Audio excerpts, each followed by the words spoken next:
Commémorer ne veut pas dire célébrer, rappelle l'Élysée le jour des 60 ans des accords d'Évian. Cérémonie prévue à midi aujourd'hui au palais présidentiel en présence de témoins de l'époque pour marquer l'anniversaire des accords ayant permis l'entrée en vigueur le 19 mars 1962 d'un cessez-le-feu en pleine guerre d'Algérie.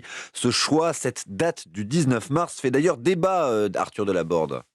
Oui, la date est loin de faire l'unanimité parmi les porteurs des mémoires franco-algériennes, très contestée aussi sur le plan politique par une très large partie de la droite, de Valérie Pécresse à Éric Zemmour, en passant par Marine Le Pen. Il faut dire que les violences se sont en réalité poursuivies bien au-delà de ce cessez-le-feu du 19 mars 1962. Mais l'entourage d'Emmanuel Macron assume son choix et souligne que commémorer n'est pas célébrer. Dans son discours aujourd'hui, le chef de l'État entend donc dépasser toutes les blessures héritées du conflit. Lui qui, depuis 2017, a multiplié les initiatives pour apaiser les mémoires et reconnaître la singularité de chacune d'entre elles.